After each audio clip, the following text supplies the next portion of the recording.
Hello, and thank you for giving us another opportunity to spend some time with you on Stairway to Health, brought to you by Health Experts Canada. We've got some great ideas, new information, and hopefully a few laughs for you today. Who knows? If you're not careful, you may learn something.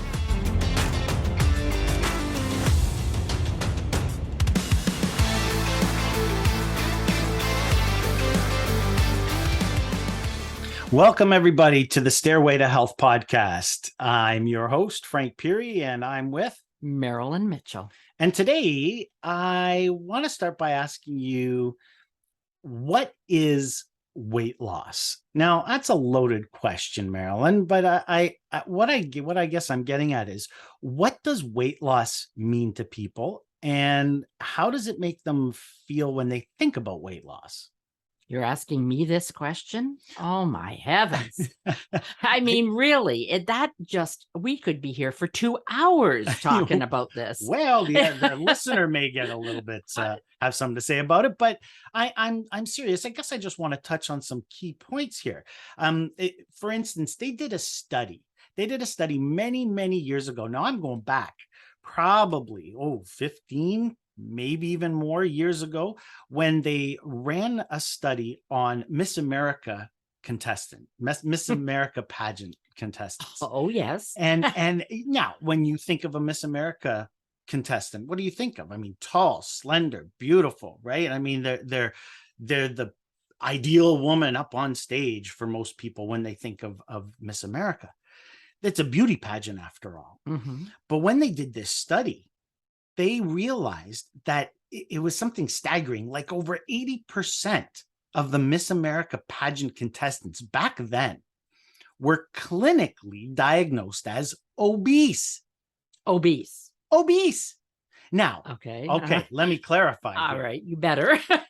What they were doing was they were testing the lean body mass, the muscular mass Right. on their skeletal frame versus the fat content in the body.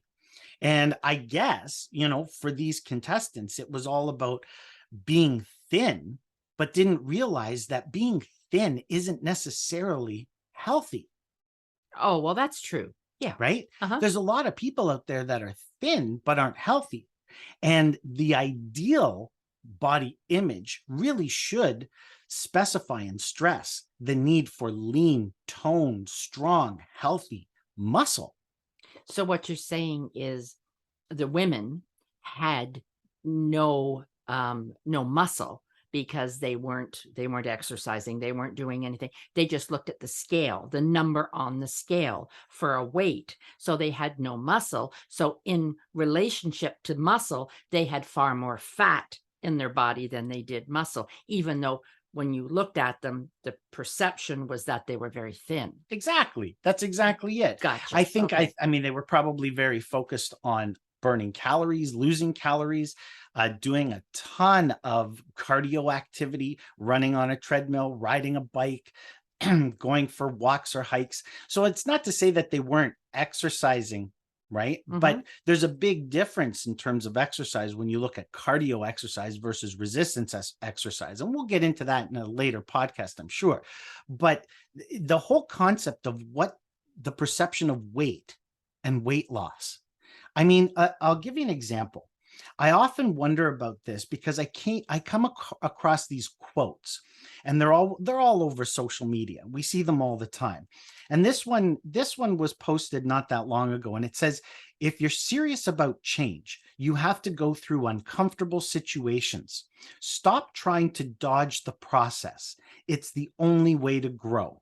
Now, when the average person reads that quote, they're probably thinking it has something to do with mindset, emotional health, mental well-being. And the reality is, a quote like that could relate to anything when it comes to your health. It could relate to the process of losing body fat, getting healthy, building muscle, starting a new nutritional program. I mean, it could be anything that you're not used to, that you go through a process to accomplish something greater than what you had previous. Right. I mean, that quote, that statement, and many others like it could relate to weight loss, but I don't think people see it that way. I think they honestly think of weight loss as being very superficial or very surface oriented. I'm going to look good in that bikini. Right. Um, I think you're right. I think that when somebody says, "Oh, I have a neighbor and she just lost 20 pounds," our the average person's knee jerk is, "Oh, that's amazing. How did she do it? Like what tabloid did she read? And what did she stop doing? Did she detox? Did she fast? Did she?" It's always a positive about this weight loss, and everybody wants to know how. Sure. What's the magic pill? Exactly. But coming from the medical profession, I quite often saw patients coming in who had said to the doctor, "I've lost 30 pounds this month." And the doctor said, "Okay, let's do some blood work. Let's see what's happening. Let's do something else." It's not always a positive. And yet in our society today, we don't care how we lose the weight. We're just looking at the number on the scale. So the weight loss in a particular patient may be a not so great thing. It may indicate that they're not so healthy, that they're not in the best health they can be just because they lost weight. I think we have to make sure that we understand that weight loss doesn't necessarily mean you're in a better state. Now, in a lot of people, I know myself, when I've lost weight, I feel better. But that's a conscious effort. I stop eating the things that maybe I've eaten a bit more than I should. I walk a little bit further, and I feel great. I can run up the stairs and not be, winded at the top, that kind of thing. And I think people sometimes their purpose for losing weight is to be able to play with their kids, go out and ride bikes with them, or if you're older, your grandchildren, get down on the carpet and play with them and things like that. That's all a positive, but that's a mental thing about losing weight because you're feeling better. Sure. It's a mindset. It's a body image Mhm. issue, right? That's really what it boils down to. We have to understand that weight loss, healthy, let's use it in Yes, it quotations, has to be healthy. healthy weight loss technically is anywhere between a half a pound to a pound a week. I mean, even somebody who loses up to a pound and a half to 2 pounds a week, I would say is okay. Mhm. But anything more than that, then you're making, again, you're somebody who's making a conscious effort to either detox or to do a fast or maybe to lose a lot of negative toxic waste quickly, which will affect the numbers on the scale. But then how do you transition out of that? And the reality is healthy weight loss is a long-term process. Absolutely. You don't go from 0 to 60 overnight. I don't think anybody does.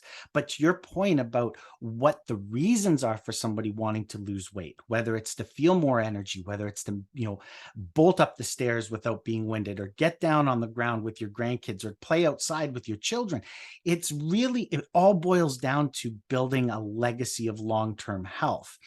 And healthy weight loss, I would say, is a byproduct of focusing on your state of health, your overall state of health, starting with your mindset, working toward how you feel day to day, getting out of bed.